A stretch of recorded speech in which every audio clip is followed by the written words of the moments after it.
día vamos a pasar la clase número 3. Un gusto, ¿no? Saludarles.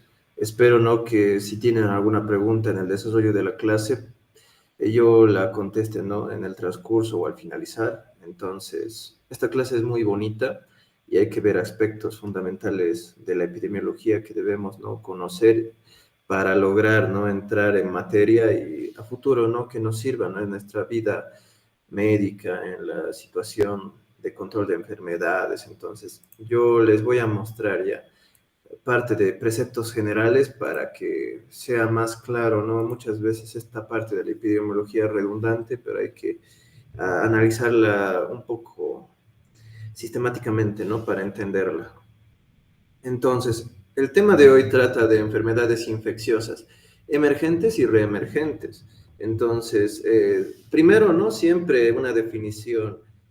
Según la organización, ¿verdad?, de Estados Unidos, del Instituto de Medicina, IOM, define, ¿no?, lo que es una enfermedad emergente. Entonces, es aquella, ¿no?, en la cual la incidencia se incrementa, ¿no?, desde las pasadas 2 décadas o amenazando, ¿verdad?, con incrementarse en un futuro. Entonces, estas, ¿no?, se refieren al resurgimiento de enfermedades, ¿verdad?, las emergentes. Y generalmente se menciona, ¿no?, que también existe, ¿no?, el curso de enfermedades nuevas, pero el término estaría un poco equivocado.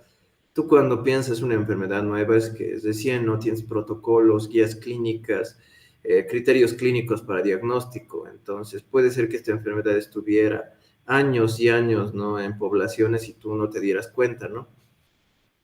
Entonces, las enfermedades, sobre todo, ¿no?, las que prevalecen a nivel mundial, fuera, ¿verdad?, de las crónicas, son las infecciosas. Por eso dijimos, ¿no?, emergentes y emergentes, y son el mayor problema de salud, ¿no?, que tenemos en todos los países a nivel mundial, porque estas pueden generar alta morbilidad, ¿no? Y también que grandes grupos poblacionales, ¿verdad?, tengan costos elevados para su atención. Entonces, generalmente esto se pudo ver, ¿no?, en la afectación de qué, del turismo, de la industria, exportación de productos, recursos agotados, ¿no?, en el sector salud. Eso se vio en la pandemia y tú puedes verlo, ¿no?, con epidemias y endemias en países, ¿verdad? Entonces, generalmente las enfermedades emergentes se describen como nuevas. Un ejemplo era el COVID-19, ¿verdad? Pero generalmente son conocidas, ¿no?, por primera vez, y las manifestaciones eran antes, ¿no?, desconocidas o indiferenciadas. Entonces acá tenemos un grupo de enfermedades, ¿no?, como el VIH, tenemos el SARS, el H1N1, virus del ébola, entre otros, ¿no? Entonces, las enfermedades emergentes, nosotros vamos a verlas, ¿no? Hay que separarlas. Siempre, ¿no?, nosotros mencionamos desde la década de los 80 el HIV, que tiene dos tipos, ¿no? Uno y dos, ¿verdad? Más que todo el 2 es emergente actualmente. La influenza tipo H1N1, ¿no? Fiebre hemorrágica del ébola, que en África no tiene un grupo poblacional afectado importante. Gastritis por el Helicobacter pylori siempre estuvo, ¿no? Y generalmente las de emergentes, ¿no? Tenemos las virales, ¿no? Las que siempre no tienen periodos estacionales de contagio, dengue, fiebre amarilla, ¿no? En lo viral, son arbovirus, ¿no? Transmitidos por vectores, ¿no? Estos virus. Bacterianas siempre, ¿no? La cólera, la tuberculosis, están en nuestros medios.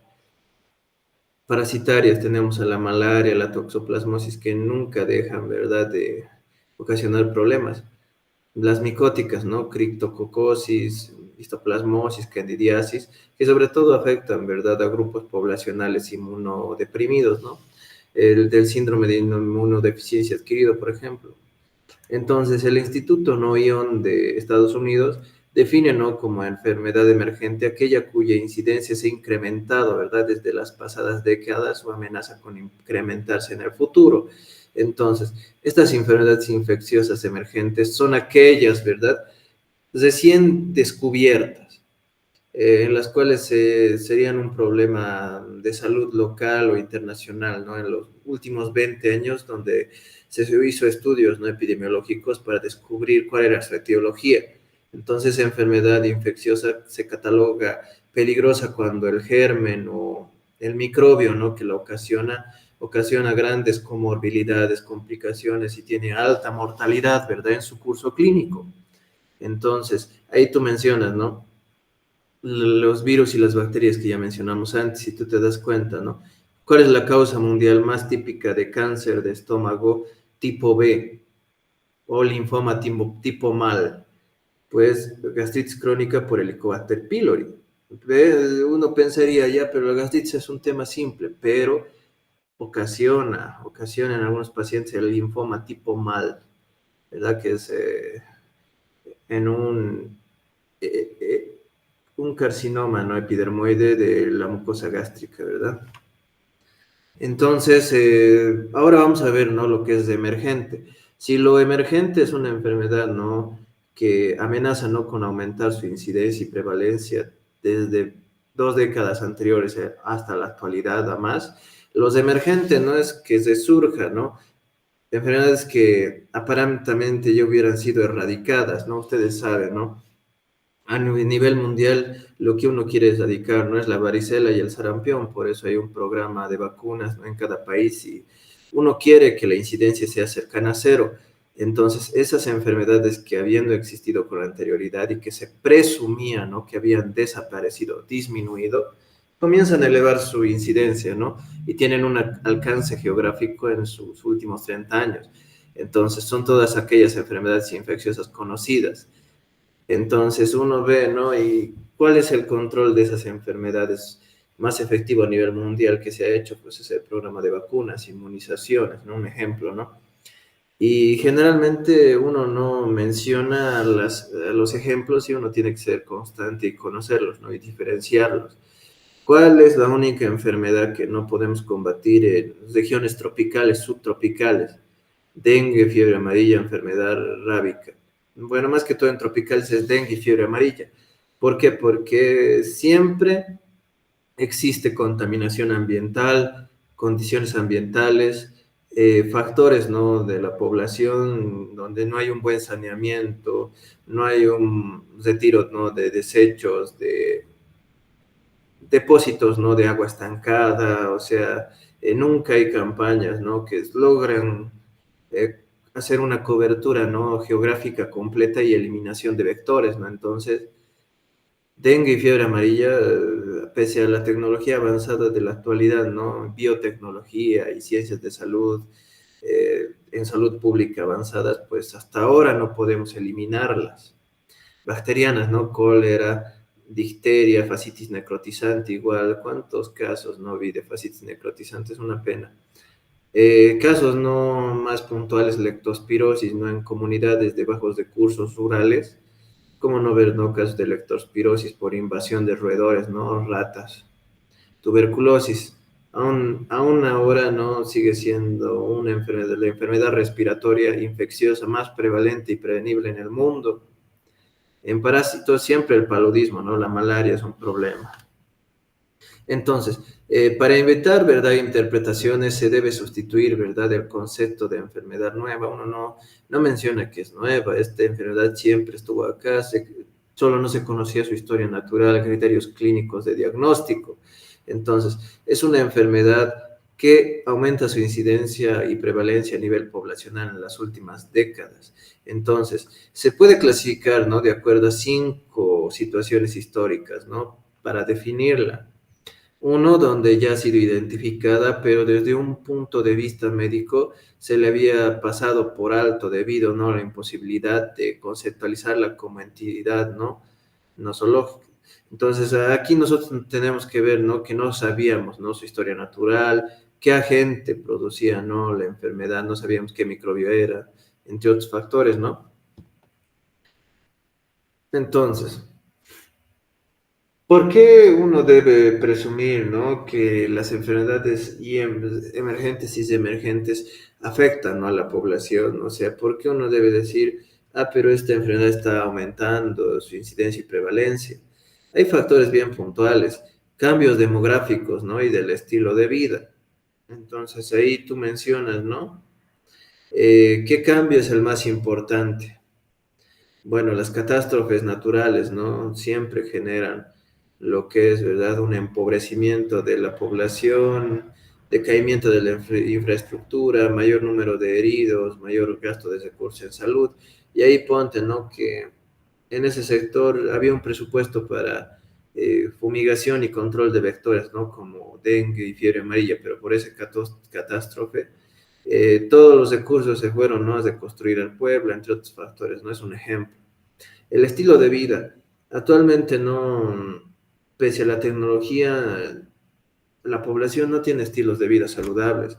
Seguimos, ¿no? Sin considerar a nivel poblacional, fuera de que nosotros somos personales de salud, yo tengo una dieta saludable, controlo cuántas calorías ingiero a día, en el día, cuántos minutos de ejercicio tengo que hacer en el día,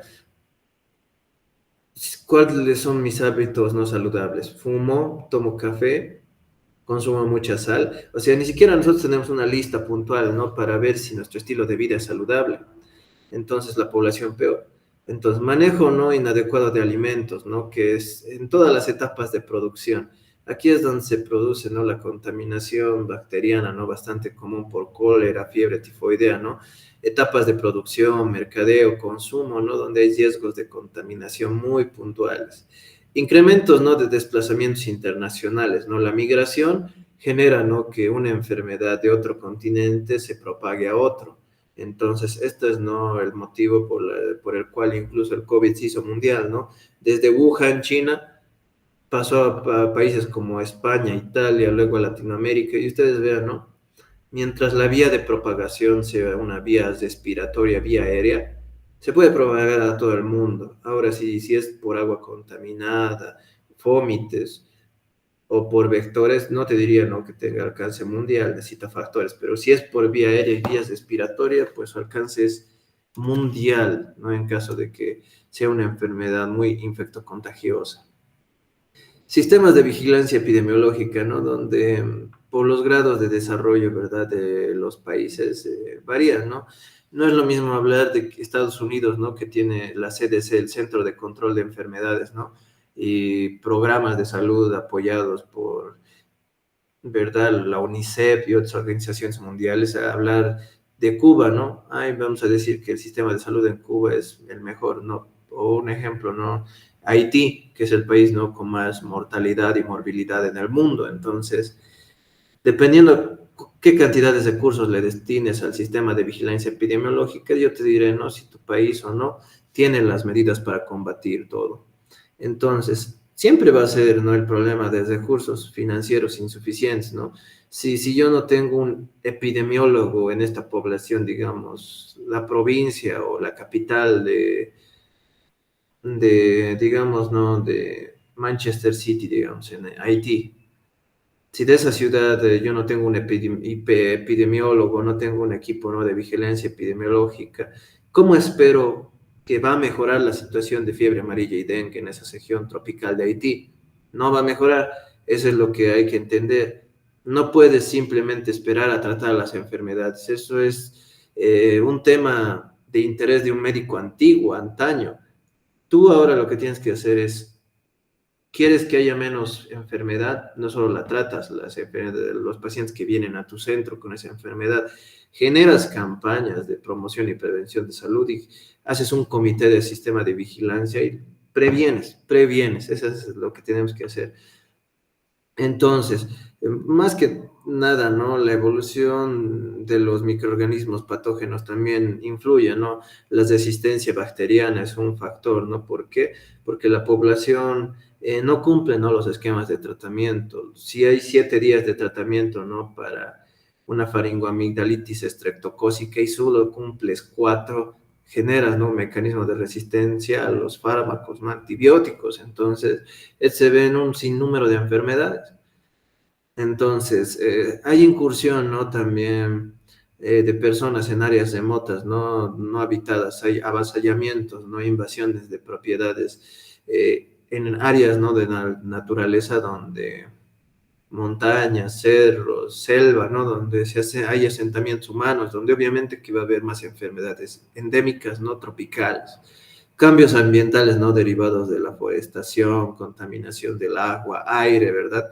Ciclos de corrientes marítimas costeras, uso indiscriminado de plaguicidas, tantos factores, pero pónganle que el factor número uno a nivel mundial es una falla en la prevención y promoción de salud. Hay que definirlo así. Entonces, nosotros no estamos logrando que el estilo de vida de la población cambie, pese a que tenemos la tecnología, tenemos los medios de comunicación, no lo estamos logrando. Ese es el principal déficit actualmente. Entonces, últimamente, ¿no? Las enfermedades en el mundo, como ven, según la OMS, en 1999, influenza A, H9, no N2.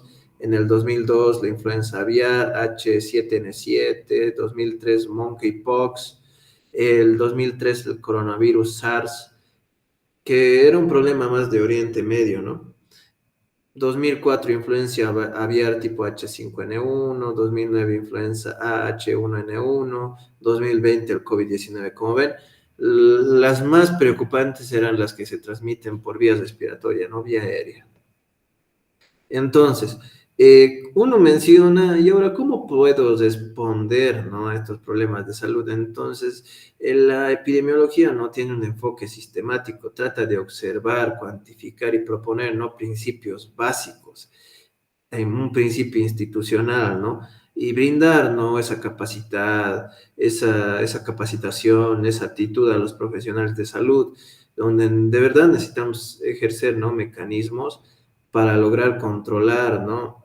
Las enfermedades en función a qué, a cambios demográficos y epidemiológicos de la población. Entonces, eso va a verse, ¿no? Desde que las autoridades tienen que ver este hospital, este número de hospitales en esta zona cubre lo que es los problemas de salud. No, sí, entonces tienen que implementar más hospitales, más personal, tienen que haber, ¿no? Yo menciono, ¿no? Que en todos los hospitales de primer nivel de lugares rurales, epidemiólogos, y me van a decir, ¿y para qué? ¿Y por qué? Porque se tienen que prevenir las enfermedades. Entonces, el concepto amplio, ¿no? Es mencionarlo como una palabra, salud positiva. Yo quiero que todo sea positivo promocionando la salud. Es lo que se buscó desde 1986 en la Carta de Ottawa, en el Congreso, ¿no? Mundial de Salud. Tú querías alcanzar, ¿no? El concepto completo de salud, un bienestar físico, mental, social en el individuo y en la población, ¿no? Que tiene que tener la capacidad de identificar y realizar aspiraciones, satisfacer necesidades, cambiarse y adaptarse al ambiente, ¿verdad? Esa es la cuestión. Entonces, la salud, por tanto, ¿no? Es un recurso para la vida cotidiana y no es el objetivo de vivir. Entonces, la salud ofrece un significado para el bienestar y con ello para el desarrollo humano. Entonces, no podemos decir que todo el tiempo vamos a tener salud, pero tenemos que lograr que nuestra población, nuestros pacientes alcancen lo que es, ¿no? Ese objetivo. Entonces, la salud para todos, ¿no? Tiene que movilizar todos los esfuerzos. Se tienen que lograr metas en salud bajo perspectivas, ¿no? Entonces, lo que uno quiere, ¿no? Para controlar estas enfermedades infecciosas emergentes y crónicas, es asegurar equidad en salud, o sea, salud para todos, sumar años de vida, ¿no? A la población, mejorar su calidad de vida, sumar, ¿no? Años a la vida, reducir mortalidad y sumar salud a la vida, ¿no? Reducir morbilidad. Estos cuatro principios están tratando, ¿no? De cumplir. Entonces, ¿tú cómo quieres que esto se cumpla? Formula, ¿no? Políticas saludables. Tiene que, una vez, el gobierno, ¿no? Favorecer, ¿no? Que haya, ¿verdad? Producción de alimentos saludables. Tiene que haber ciertas restricciones, ¿no? Tú sabes, ¿no? Que el alcohol y el tabaco, ¿no? Son grandes factores, ¿no? Son factores de riesgo para un sinfín de enfermedades. Y tú lo que quieres, ¿no? Como gobierno, ¿no? En tu país es evitar un poco el consumo. Hay políticas, ¿no? Que pueden ejercer esto. Ahora actualmente hasta los jóvenes, ¿no? De 12, 13 años están adquiriendo estos productos y como tú ves, estamos fallando en eso, ¿no? Sé que la población haría su queja. ¿Quién es el gobierno para evitar que yo consuma sustancias adictivas, ¿no? Pero en algún momento tenemos que eliminar estos factores de riesgo tarde o temprano. Hay que tener una distribución equitativa, ¿no? De los ingresos económicos, promover la equidad de género y aceptar la diversidad. Ahora hay que crear, ¿no? Entornos de apoyo social, físico, económico y cultural, ¿no? Para que haya actividades sociales, tecnológicas y laborales, ¿no? Que tengan un impacto positivo en la salud. Por ejemplo, que una seguridad urbana, un comité de higiene ocupacional, acceso a agua potable, recreación, ¿no? Redes de autoayuda, entre otros. Entonces hay que fortalecer, ¿no? Todo esto para que uno logre, ¿no? Hacer esto que es los días de orientación, ¿verdad? De los servicios de salud en tu organización local, tu organización territorial. Tienes que definir, ¿no? Si tus sistemas y servicios de salud se consideran, ¿no? Para una persona en una forma integral y no solamente como un sujeto en riesgo. Entonces, estas redes de colaboración, ¿no? Entre proveedores y usuarios se tiene que ver, ¿no? Para la creación de sistemas de atención primaria a domicilio, hospitalización en casa y servicios de desarrollo infantil. Es lo que falla, ¿no? En las comunidades urbanas. Uno menciona, pero a veces hay hospitales sin internación, sin área de internación. Bueno, pues entonces designa médicos para que con sus recursos móviles, ambulancias, logren hacer internaciones domiciliarias. Entonces, la salud es un fenómeno multidimensional. Nosotros tenemos que alcanzar grados de desarrollo y desempeño altos, ¿no? Para lograr, ¿no? Bajar las tasas de mortalidad y morbilidad. Y ese es otro problema de la salud, que para nuestra formación, ¿no? Dependemos de 6, 10, 15 años, ¿no? Y ahí es el problema. Yo como médico general, ¿no? Con maestría en salud pública, yo te comento, ¿no? Que el gran limitante es que no somos resolutivos. Ya tú diagnosticas a un paciente con cardiopatía chagásica con bloqueo de rama derecha. Bien, yo puedo darle beta bloqueadores, puedo controlar su ritmo y frecuencia cardíaca con amiodarona, entre otros. Puedo prevenir, ¿no? Que tenga sus bloqueos auriculoventricular de tercer grado, pero si ya lo tiene, entonces sí o sí necesita una colocación de marcapasos, entre otros procedimientos, ¿no? Y eso lo hace el cardiólogo. Entonces, si el paciente no tiene los recursos para ese procedimiento, pues su tasa de morbilidad y mortalidad es alta. Entonces, la brecha entre la salud actualmente es poco número de especialistas con un alto número de pacientes complejos. Esa es la brecha de nuestro sistema de formación académica. Entonces, hay medidas de prevención y tú quieres, ¿no? Que la población, ¿no? Presente menos números, ¿no? De incidencia y prevalencia. Entonces, tienes que lograr un enfoque, ¿no? Tanto a nivel individual como poblacional. ¿Cómo? Bueno, pues vamos a verlo, ¿no? Como bien mencionan, ¿no? Lo individual es como tú controlas las causas de las enfermedades en las personas, ¿no? En particular, aquellas, ¿no? Que tienen alto riesgo de enfermar y el poblacional pone, ¿no? Las causas de la enfermedad en la población. Entonces, esto implica conocer, ¿no? ¿Cuál es la causa más importante de la enfermedad en la persona? No necesariamente hay un solo factor, pero hay alguno, ¿no? Que se relacionará con varios casos. Entonces, Rose distinguió, ¿no? Entre la causa de los casos y la causa de la incidencia. Y eso es lo que tenemos que lograr, ¿no? Ese enfoque. Entonces, para lo individual tenemos que tener, ¿no? Un grupo de alto riesgo y su éxito no implica que haya un truncamiento en la distribución del riesgo en su extremo, ¿no? La prevalencia de exposición y el riesgo de enfermar en el resto de la población es casi igual, ¿no? No se modifica en algunos condados, municipios, ¿no? En contraste, el enfoque poblacional, todo el control se dirige a toda la población y su éxito no implica un desplazamiento hacia la izquierda de la distribución en conjunto, ¿no? Entonces, por eso, ¿por qué yo les decía que debe haber un epidemiólogo en cada primer nivel? Porque no vamos a prevenir si no conocemos, ¿no? de manera mensual incidencia y prevalencia de enfermedades infecciosas, crónicas, entre otras, ¿no? Entonces, acá se pueden ver gráficos, ¿no? Donde se trata de hacer intervención en grupos de altos riesgos y disminuir, ¿no?, la curva de incidencia y prevalencia. Y la otra, ¿no?, donde se tiene una intervención a nivel poblacional, pero generalmente el riesgo es constante, ¿no? No trabajas con el riesgo, ¿verdad?, a nivel individual. Entonces, medidas de prevención, ¿tú cuáles puedes plantearte, ¿no? ¿Cuáles son las que deberías, ¿no?, plantearte para lograr esto? Pues medidas contra el impacto potencial, ¿no? O sea, cuando el factor de riesgo no solo depende de su importancia relativa, es decir, la fuerza de asociación, ¿no?, con el daño, sino de la prevalencia de exposición, ¿no?, a tal factor.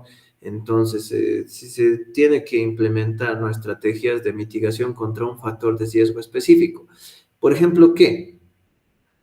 Aunque el riesgo, ¿no?, de tener un hijo con síndrome de Down es 20 veces mayor en mujeres de 40 y más años, se ha observado, ¿no?, que el 50% de todos los casos nacen, ¿no?, en mujeres menores de 30 años. Entonces, un ejemplo, ¿no? No el mismo factor de riesgo aplica para todos, ¿no? Más que todo esto en síndromes genéticos. Entonces, Rose citó, ¿no?, que hay que proponer un teorema.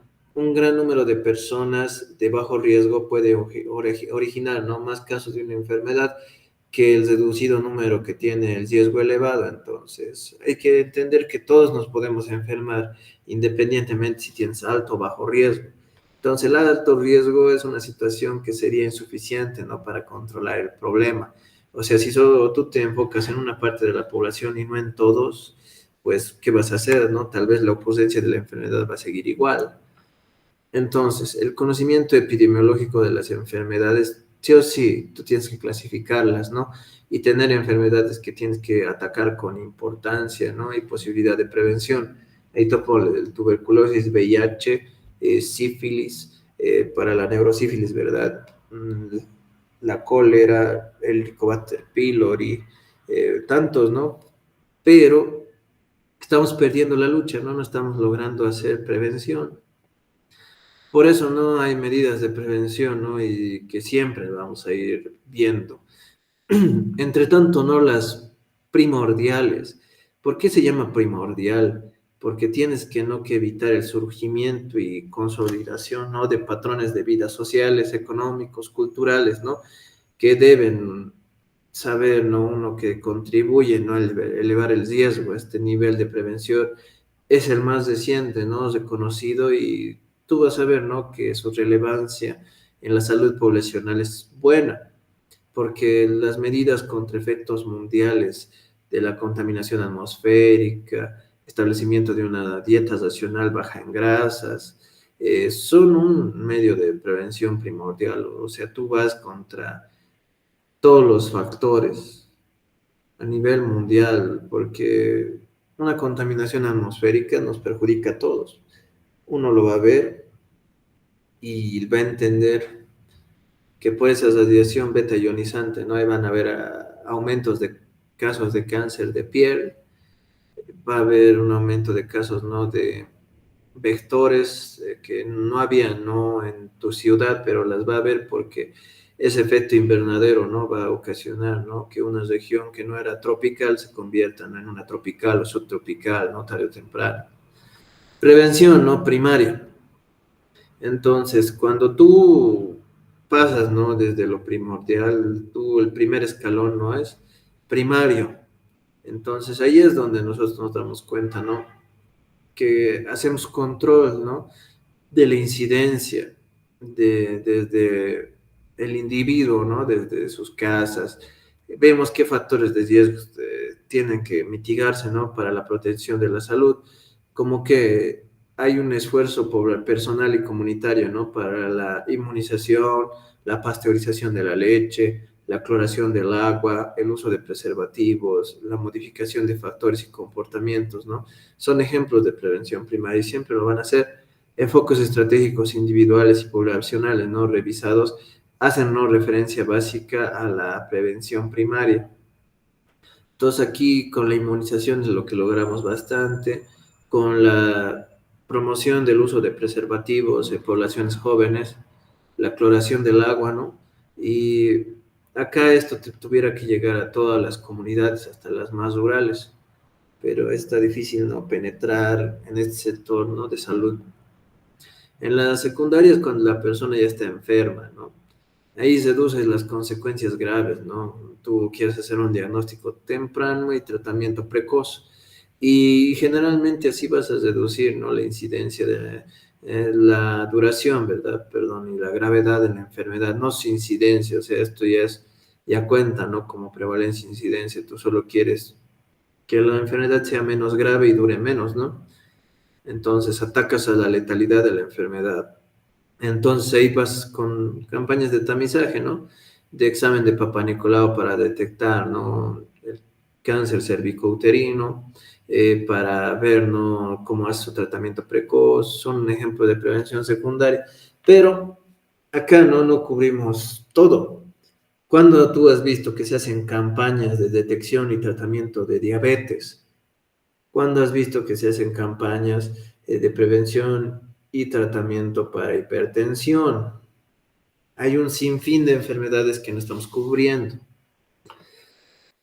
Terciaria, ¿no? Donde tú ves el progreso y las complicaciones de las enfermedades y tú ya tienes que reducir las secuelas y discapacidad, tienes que aminorar su sufrimiento así. Entonces, los pacientes ya con sus secuelas se tienen que adaptar a su entorno. Es importante, ¿no? Tener también, ¿no? Más especialistas en el campo de medicina de rehabilitación. Entonces, ahí implica, ¿no? ¿Cómo puedes superar el propio tratamiento de la enfermedad, ¿no? Porque esto ya es paliativo en muchos casos, entonces no va a ser efectivo tanto nuestro tratamiento, ¿no? Entonces, los niveles de prevención, ¿no? Según nuestra tabla, ¿no? Informativa, tú donde tienes que centrarte es que quieres la primordial, donde tratas todas las determinantes distales de la enfermedad, donde tu población objetivo es todos, todos.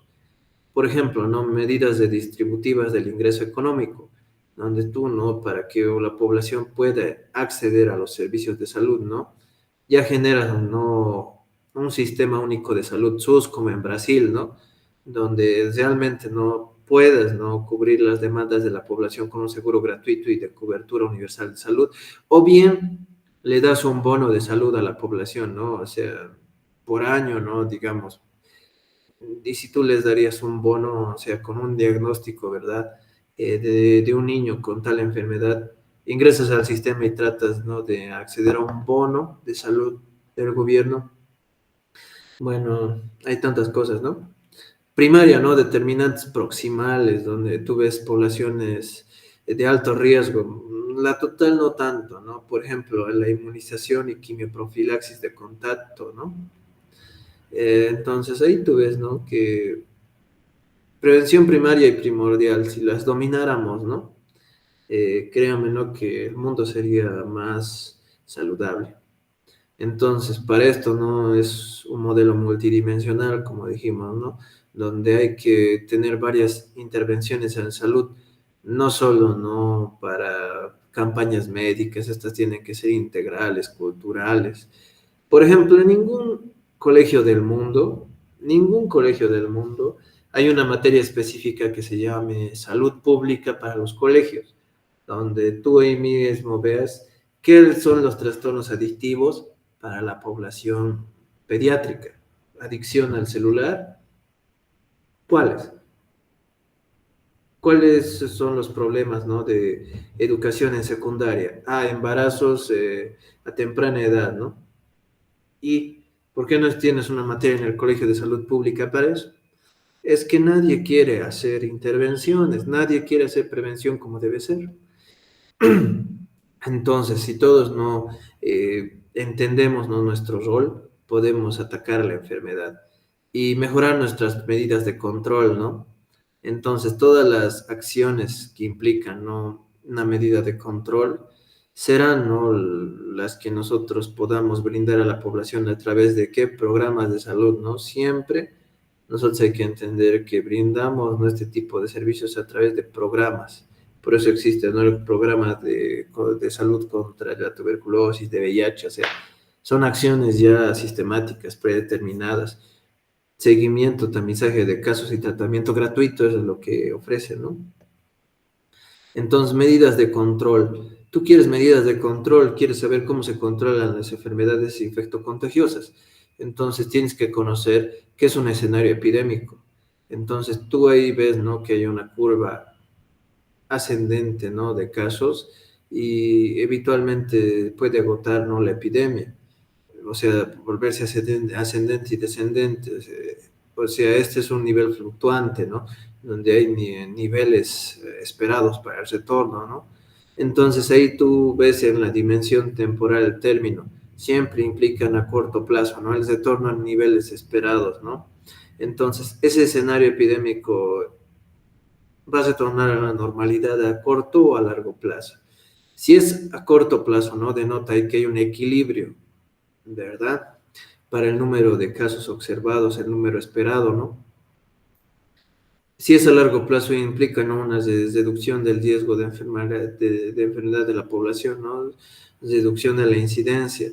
Entonces, este nivel no representa un problema de salud pública. O sea, es la clásica, ¿no?, definición de control. O sea, tú te centras más que todo en los cortos plazos, ¿no?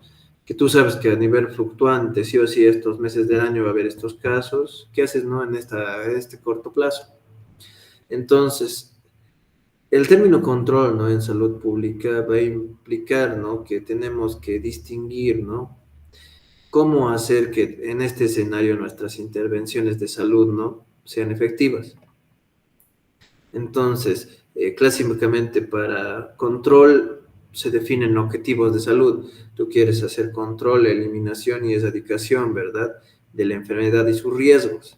Entonces, para el control, ¿no?, todas las poblaciones dirigidas a esta situación van a reducir tanto la incidencia como los niveles, ¿no?, del problema de salud pública. Entonces, en esto tú tienes que emplear todos tus recursos, ¿no? Y tienes que ir con la población. Un ejemplo va a ser, ¿no?, el seguimiento de enfermedades respiratorias, ¿no?, en la comunidad, que es una medida efectiva, ¿no?, contra la detección de enfermos tuberculosos, particularmente, ¿no?, con estos que son bacilíferos positivos, ¿no?, la primera infección pulmonar, y cuyo objetivo de nosotros es reducir la tuberculosis, ¿no?, y reducción de su incidencia.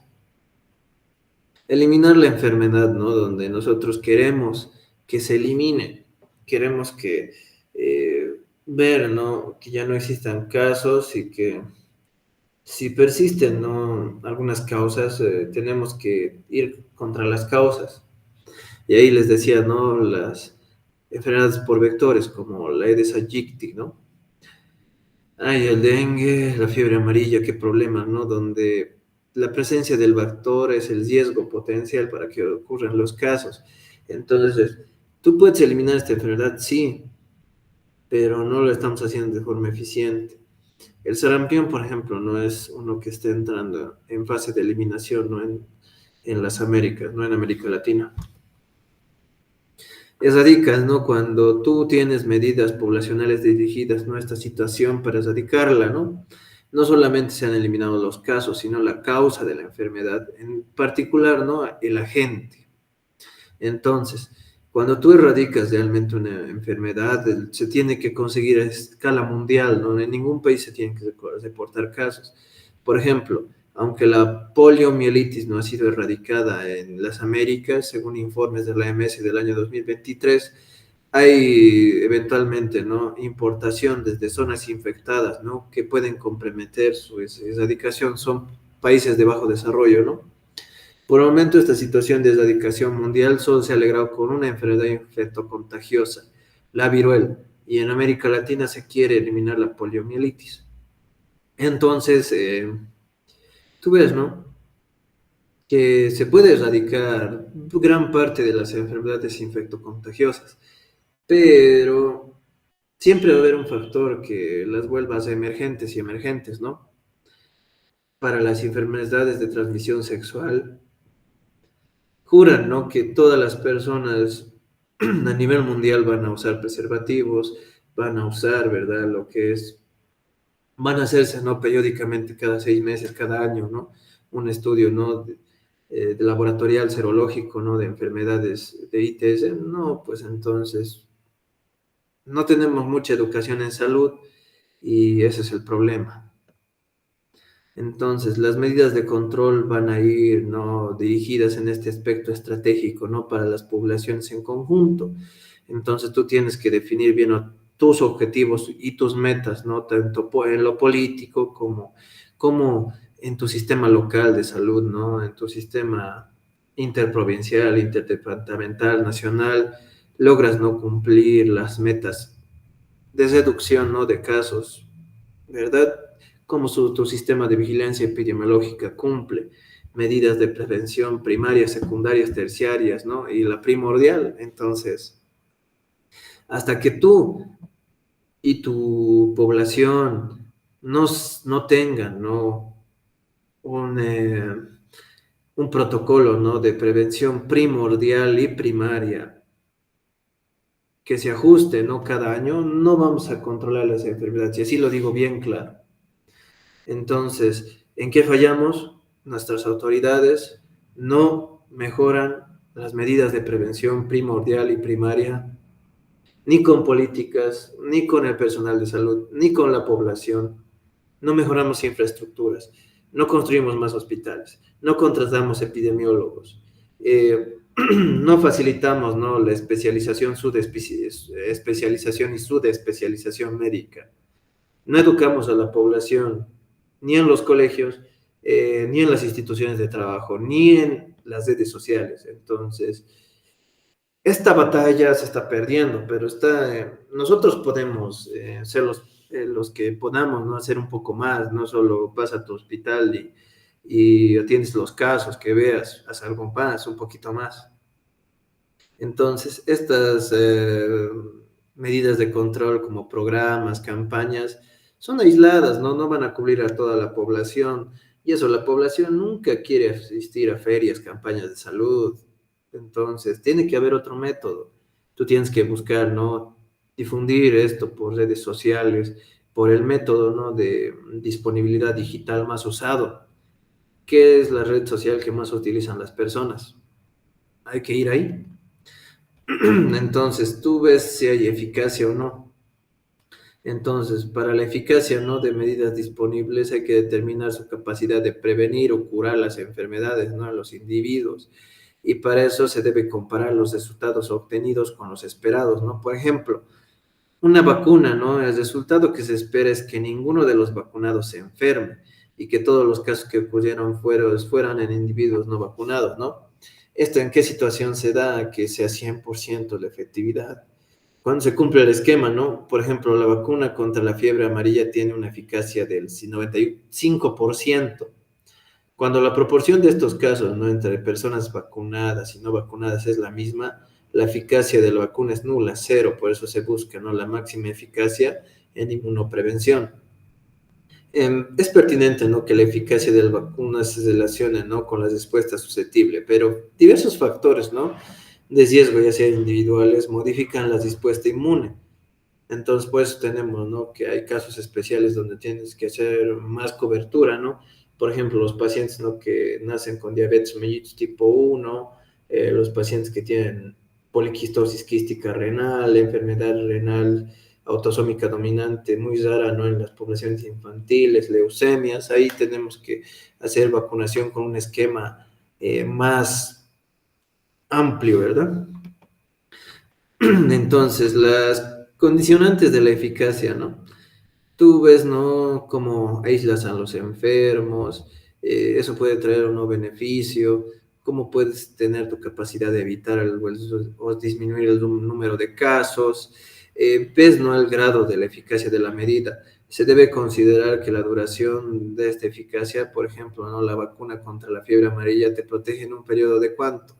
10 a 15 años, mientras que el rociamiento de viviendas contra el vector puedes repetirse cada 6 o 2 meses, a 12 meses, en cual tú inviertes, ¿no? Más o menos, ¿no? Por eso las vacunas son nuestra clave. Entonces, tienes que ver si eso va a ocasionar, ¿no? Una ventaja adicional a las personas, ¿no? Que se aplican o no. Entonces, ahí bien, ¿no? Generalmente no se ha comprobado, ¿no? Que en diversas situaciones de saneamiento ambiental, los virus vivos atenuados de la vacuna oral, ¿no? Contra la poliomielitis, la OPV, que se eliminan, ¿no? En heces de los niños vacunados, vacunaban, ¿no? A otros niños susceptibles, aumentando la inmunidad de masa, ¿no? Tal argumento fue un factor condicionante para la erradicación de las enfermedades. Entonces, bien, ¿no? Que puedas hacer una inmunoprevención con la OPV a ese nivel. Entonces, la eficacia, ¿no? Con, siempre tiene, ¿no? Factores condicionales, estacionales, cíclicos, ¿no? Para el control de brotes, como dijimos antes, no es importante que se torne eficaz. Por ejemplo, las vacunas necesitan un promedio de 10 días, ¿no? El efecto de los antibióticos puede manifestarse en 24 horas o varias semanas, ¿no? Entonces, tú, aunque estés vacunado, aunque estés tal, ¿no? Con tratamiento antibiótico, no tienes que exponerte más a este factor de riesgo, ¿no? Por un periodo de tiempo, tienes que aislarte, ¿no? Entonces, hay personas que igualmente, ya he vacunado a mi hijo contra la fiebre amarilla y se va al día siguiente de viaje a un país tropical y se enferma con fiebre amarilla. Y tú dices, pero señora, usted tiene que entender que la inmunidad no es del día uno, tarda unos 10 días. Entonces, hay que darse cuenta, hay tantas cosas que no explicamos y que tenemos que explicar, ¿no? Entonces, siempre, ¿no? Uno tiene que lograr, ¿no? Una cobertura intensa, ¿no? Tiene que extender, ¿no? La organización de los servicios de salud para que se cumplan, ¿no? Medidas de prevención 100% eficaces, ¿no? O que son eficaces como las vacunas, ¿no? Entonces, todo esto se logra, ¿no? A través, ¿verdad? De una organización estable del sistema de salud. Entonces, los niveles, ¿no? Siempre primordial, primario y secundario se tienen que cumplir. Tienen que ser dirigidas al individuo y la población con escenarios de control, eliminación, erradicación y medidas generales y específicas, ¿no? Se tienen que controlar los brotes y tiene que haber medidas de control permanentes. Entonces, tienen que controlarse en los eslabones básicos de la cadena de transmisión, ¿no? Tú tienes que lograr controlar todo esto a nivel de agentes, reservorio, puerta de salida, vía de transmisión, ¿no? Puerta de entrada y huésped susceptible. Entonces, cuando tú vas ante la gente, ¿no? Tú buscas desinfección. ¿Qué medios quimioterapéuticos y medios tradicionales, ¿no? Pueden hacer esto, como la pasteurización de la leche, como la cloración del agua, esterilización del equipo quirúrgico, ¿no? Contra el agente tienes que desinfectar, ¿no? Alimentos o equipo, ¿no? Que usas en el tratamiento. Tienes que evitar el contacto, ¿no? Del huésped y agente. Por eso en la pandemia se hizo la cuarentena, ¿no? Nosotros queríamos evitar los contactos, ¿no? De personas sanas con casos positivos. Entonces, tienes que aislar, ¿no? Ese movimiento de casos altamente contagiosos. Por eso se hacen, ¿no? Las cuarentenas, el cordón sanitario y el aislamiento. Se busca identificar, ¿no? Y tratar tanto enfermos y portadores. Entonces, la detección y el diagnóstico tienen que ser buenas, ¿no? Tienes que notificar el caso a tiempo y se hacer su seguimiento, ¿no? Tú ves, ¿no? Que esto tiene que lograrse hasta que haya una recuperación, ¿no? Una alta epidemiológica. Y esto a través de actividades de vigilancia, investigación, ¿verdad? De campo. Siempre había, ¿no? Puntos de donde hacían pruebas rápidas para COVID, ¿no? Entonces, antes de vacunarte se hacía su prueba rápida y luego se te vacunaba. Entonces, tú tienes que ser consciente, ¿no? De que encontrar a personas que no es tan fácil, ¿no? Hacer el diagnóstico en la primera fase de incubación, cuando es subclínico, ¿no? Entonces, ahí vamos, ¿no? Cuando es clínico, más que nada se denotan, ¿no? Las enfermedades contagiosas. El reservorio, ¿no? Tú ves con reservorios humanos, animales y ambientales. En los humanos, tú ponte, ¿no? ¿Cómo diagnosticas los casos, ¿no? Y los clínicos, subclínicos, y cómo sobre todo logras controlar, ¿no? Que los portadores diseminan, ¿no? La enfermedad. Entonces tú ves ahí contra los portadores, aislamiento y cuarentena, quimioterapia para los clínicos y subclínicos, ¿no? Profilaxis contra el agente infeccioso y contra los casos, ¿no? Que no están contagiosos, todavía contagiados, prevención, ¿no? Con inmunización para evitar el estado de portador. En lo animal, ¿no? Contra las avias, seguimos luchando que debería haber, ¿no? Normas y leyes que restrinjan, ¿no? Un número de animales por habitante. Mascotas, ¿no? Que siempre van a contagiar la rabia. En una casa rural, lo que siempre me impresiona cuando a veces yo salgo, ¿no? Como director, ¿no? Del programa de vacunación a controlar a todo el personal de enfermería, es que en esa casa hay 10 pesos.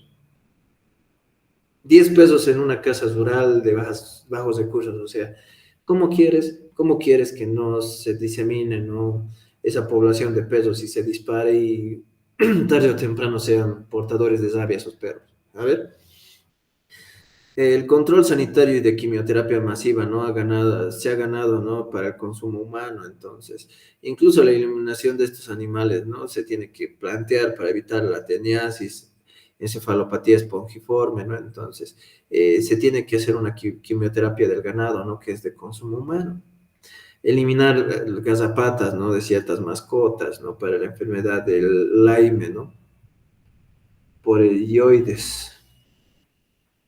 Entonces, ponte, ¿no? Que hay tantos factores, pero en reservorios animales estas son efectivas. Ahora, ¿por qué se transmiten en sectores rurales? Porque en esos sectores no hacen quimioterapia de ganado, no hay saneamiento de la carne que consumen. Entonces, ponte, ¿no? Perdemos y perdemos en salud cuando no hacemos esto. Reservorios ambientales, ¿no? ¿Cómo descontaminamos áreas, ¿no? De heces de aves y de murciélagos? Porque en las heces de aves está, no es el Clostridium pitasi, ¿no? Que provoca igual casos de neumonía. En murciélagos también está el virus de la rabia, entre otros, ¿no? Hay que eliminar, ¿no? Los criaderos de mosquitos para eliminar, ¿no? Lo que es enfermedades por vectores, dengue, malaria, entre otros, ¿no? Hay que tratar, ¿no? Las toses de enfriamiento y máquinas de aire acondicionado que pueden alojar, aunque ustedes no lo crean, ¿no? En nuestros tiempos con el cambio climático, estos enfriadores, ¿no? Máquinas de aire acondicionado pueden alojar, ¿no? Microorganismos aerobios, ¿no? Como la Legionella pneumófila. Puertas de salida, ¿no? Puertas donde la gente suele salir del ser humano, ¿verdad? Y de los animales. Más que todo, vías fisiológicas respiratoria y digestiva, ¿no? En las respiratorias es difícil, siempre se ha visto que el aislamiento y cuarentena es clave. Ahora, en el control entérico se bloquea, ¿no? La salida digestiva, comprende acciones, ¿no? De la gente por medio de desinfección. Eso generalmente medidas de higiene básica, ¿no? La vía percutánea se ha bloqueado evitando las punciones de agujas, picadores de mosquito y vía genitourinaria generalmente a través de preservativos. En ocasiones, ¿verdad? La salida por transplacentaria no vertical, generalmente cuando uno identifica casos, ¿verdad? De pacientes con VIH, ya no se hacen partos vaginales, tú sabes, ¿no? Son partos por cesárea, aunque la mujer tenga tratamiento antirretroviral siempre. Se debe evitar, ¿no? La contaminación de agujas, infección del vector y contagio a otras personas. Se tiene que bloquear, ¿no? La puerta de salida. Vas contra el reservorio de la enfermedad y usualmente, ¿no? El individuo enfermo e infectado. Contra las vías de transmisión, ahí es un poco ya difícil, dijimos, ¿no? Evitar que en el agua, los alimentos y en el suelo se contaminen, ¿no? Cuidando la contaminación con excretas humanas, animales y otros materiales biológicos peligrosos, ¿no? Entonces hay que interrumpir la transmisión, ¿no? De los vectores o huéspedes intermedios. Entonces ahí tú vas, ¿no? Y mencionas cómo se comporta la gente, cómo no su ecología, su medio ambiente favorece, ¿no? Su establecimiento, su multiplicación, ¿no? Su propagación. y tú ves ahí que tienes que evitar su ciclo vital, ¿no? Tienes que evitar, ¿no? Que de huevos se conviertan a pupas, larvas, ¿no? De esos vectores. Entonces, tú tienes que ver cómo puedes evitar esto, ¿no? En- y tú quieres prevenir esto más que todo en vectores, ¿no? En la vía de transmisión. Entonces, ¿qué quieres? Tú logras intervenir exterminando al vector, tú logras no tratar, ¿no? A la persona con esa infección por vector tropical lo más antes posible, tú logras no evitar el contacto contra el vector y la persona susceptible, eliminas su reservorio y ya, ahí se puede, ¿no? En los vectores. Entonces, ahí tú ves, ¿no? Que en los casos, ¿no? De cuando se transmite, ¿no? De animales domésticos y salvajes al ser humano, ¿no? La enfermedad son casos de zoonosis. Entonces, tú quieres, ¿no? Que se controle, ¿no? La exposición a animales enfermos o sus excretas, ahí se ha visto bastante, ¿no? La leptospirosis por las ratas, que dejan, ¿verdad? Sus restos biológicos, orina, heces, ¿no? En los alimentos y otros lugares, la brucelosis, ¿no?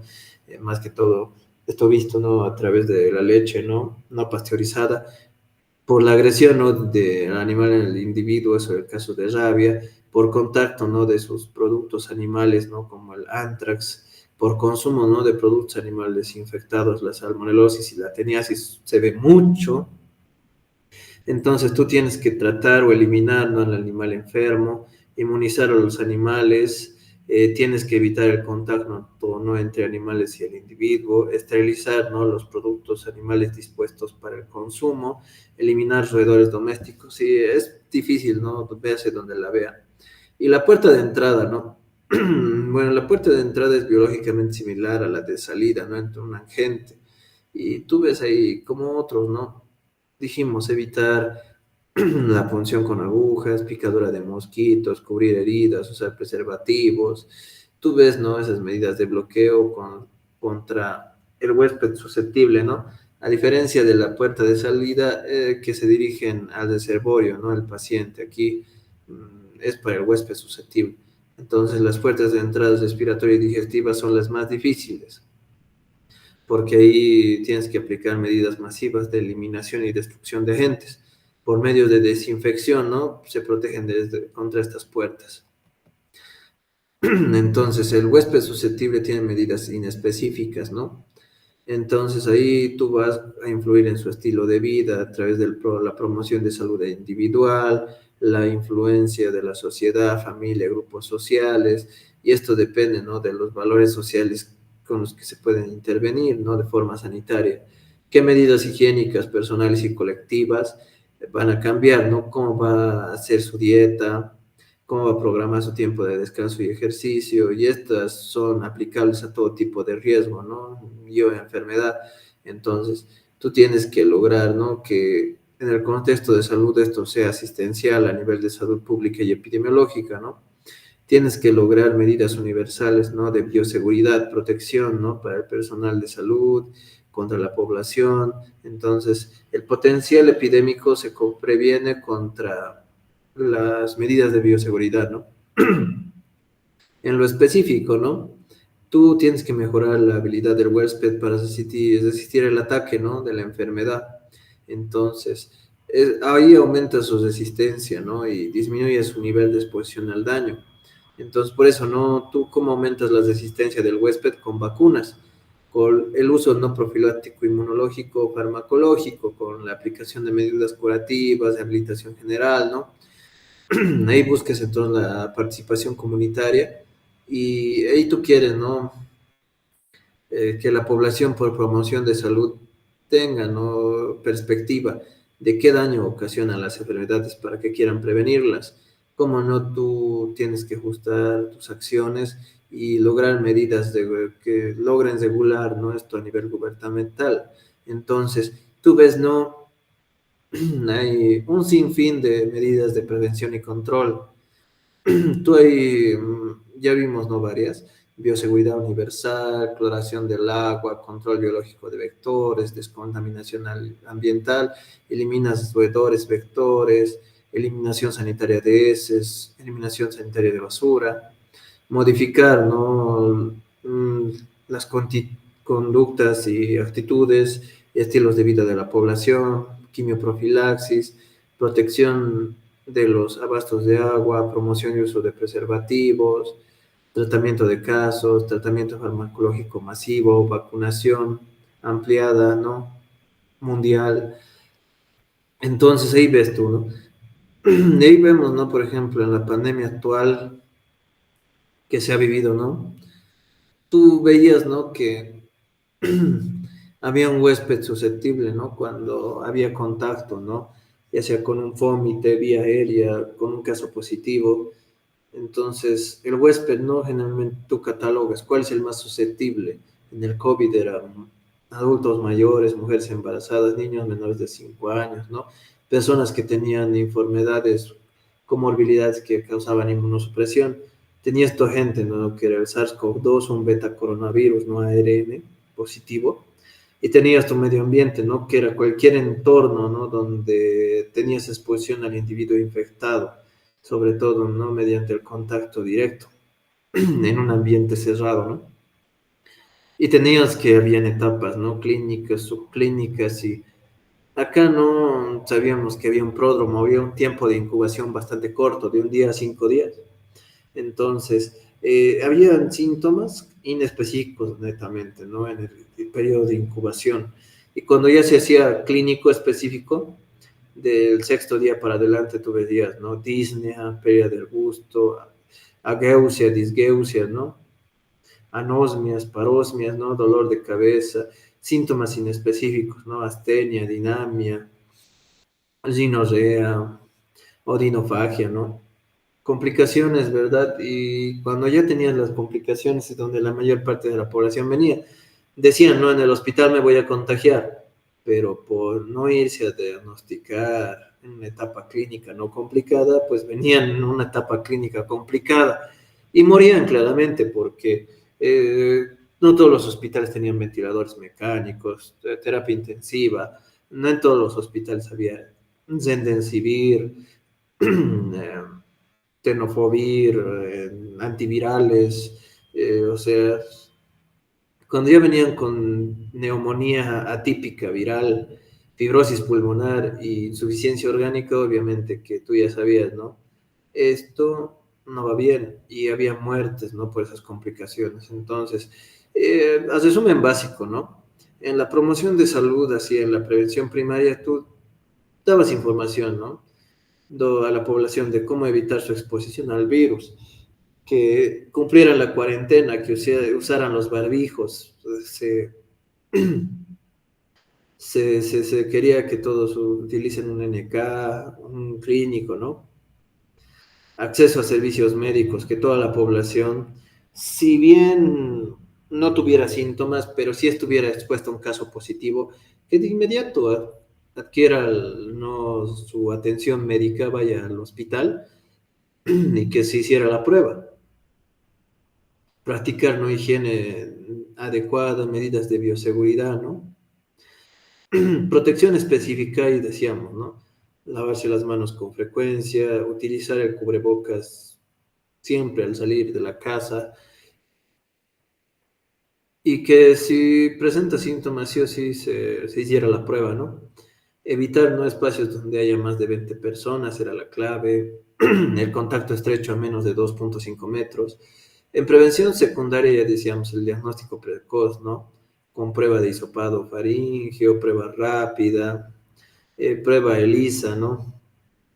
El tratamiento, ¿no? Donde tú ya sabías, ¿no? Que tenías que usar macrólidos, claritromicina, tenías que utilizar en casos graves, ¿no? Antivirales, el Remdesivir, tenofovir, donde tenías que usar una medicación específica, ¿no? Ventilación mecánica, intubación en distrés respiratorio grave, donde tú querías limitar daños, ¿no? En la prevención terciaria era vacunar, ¿no? A las personas inmunocomprometidas, ¿no? Como los enfermos renales crónicos, los diabéticos, entre otros, ¿no? Y querías rehabilitarlos, ¿no? Una vez que estos no salieran, ¿no?, de su comorbilidad, y ya tienen fibrosis pulmonar, eso ya no es reversible. Entonces, para que logren, ¿no?, adaptarse a su comorbilidad, ¿cómo, qué hacías, no? Reducir sus factores de riesgo. Era tabáquico, pues eliminas el tabaco de hoy en adelante. Era obeso, pues ahora reduces, ¿no?, su peso. Bajas, ¿no?, cuestiones que le afecten. En la cuaternaria, ¿no?, en el principio médico, no nos seré de no afectar más la salud de lo que ya está. Previenes, ¿no?, la iatrogenia. O sea, en el personal de salud tú tienes que desinfectar, esterilizar, tener tanta bioseguridad que tú como médico no transmitas a otras personas la enfermedad. Muchos médicos, ¿no?, que eran casos positivos seguían trabajando. Entonces, ¿qué hemos hecho? Evitar, ¿no?, intervenciones innecesarias. A un paciente, ¿no? A un paciente ahí tú, que sea de 75, 80 años, con un síndrome de distrés respiratoria grado 2, una PAFI menor a 100, que este paciente no tenga un CORRAX, no, en tomografía de 4 o 5, o sea, más de 2/3 partes del pulmón con fibrosis intersticial, no en vidrio esmerilado, tú querías seguir intubándolo, usar más recursos del hospital, y tú sabías que tarde o temprano iba a fallecer, ¿no?, por sus complicaciones. Entonces, esos recursos tú tenías que usarlos, ¿no?, para gente con expectativas, ¿no?, de supervivencia, y paliar efectos adversos, ¿no?, de la enfermedad. O sea, ahí tú ibas, ¿no?, con la idea, ¿no?, de que todos conocieran, ¿no?, cómo se transmite el virus a través de promoción en medios sociales públicos, y que si bien no tenían síntomas, tenían un caso positivo, tenían contacto con caso positivo familiar o externo, ¿no?, se hiciera su diagnóstico rápido. Entonces, aquí era información de salud pública y se ha hecho bien, pero con tanta desinformación de personal que no es médico, que comentaba un sinfín de cosas, ¿no?, sobre el COVID, se ha ido difuminando. Bueno, entonces, gracias. Es una clase, ¿no?, tal vez un poco larga. Disculpe, no sé si se ha hecho un poco larga, pero es clave, ¿no? Poco a poco vamos a ir viendo qué más podemos hacer, pero yo de verdad digo, ¿no?, que no estoy cumpliendo mi rol como médico solo tratando.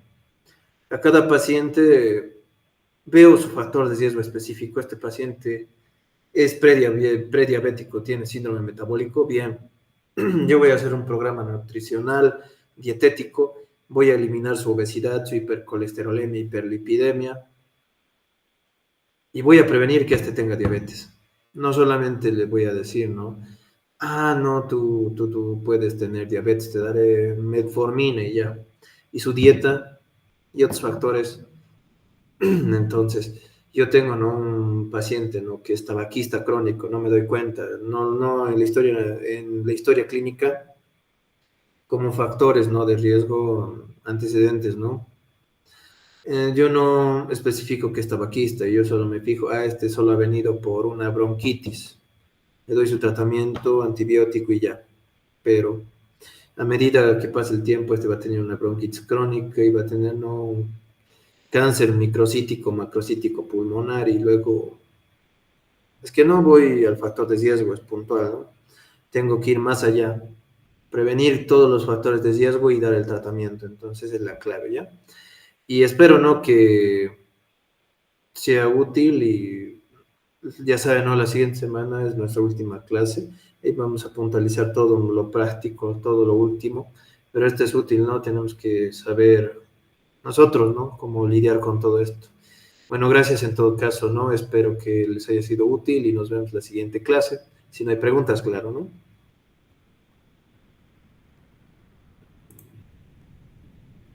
No, no hay preguntas. Muchas gracias. Gracias, Doralice. Espero, ¿no?, que haya sido útil. Muchas gracias. Hasta la próxima. Hasta la próxima.